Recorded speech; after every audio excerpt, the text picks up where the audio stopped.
Ek voel het in die stiltes tussen ons. Jy glimlag nog, maar dis anders nou. Gaan jy bly? Of voel jy net jammer vir my?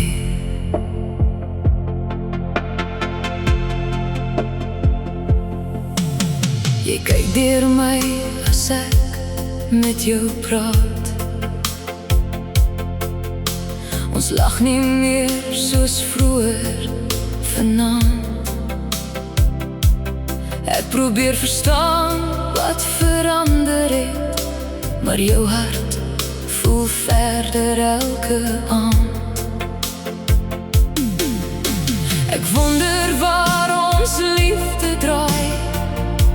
Wanneer het ons begin verdwaal? Ek soek nog antwoorde in jou oë, maar jy sê al minder as normaal. Gaan jy bly of wil jy weggaan?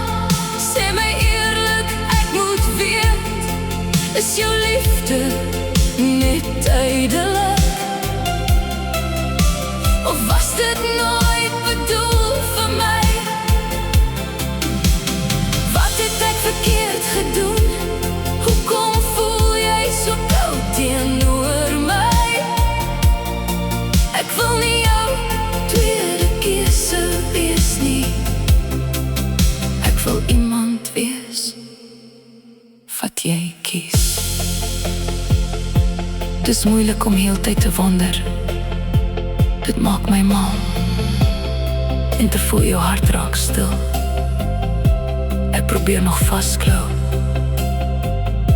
maar liefde kan nie alleen leef nie. Ek mis die manier hoe ons was, die I love you so onverwags. Die klein dinge wat veilig laat voel. Nou bly daar net stil kamers oor, en vra wat my hart bly spoel.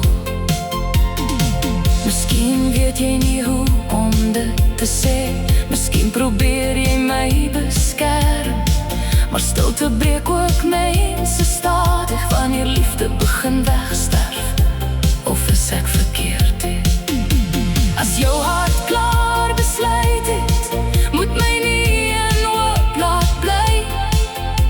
Want liefde moet nie halfpad wees nie. Dit moet seker voel vir jou en my. Gaan jy bly of wil jy weggaan? Sê my eerlik, ek wil nie wonder. Ek wil nie jou tweede keuse wees nie. Ek wil iemand wees wat jy met jou hele hart lief het. Ek sal eerder die waarheid hoor, as om elke dag minder gelief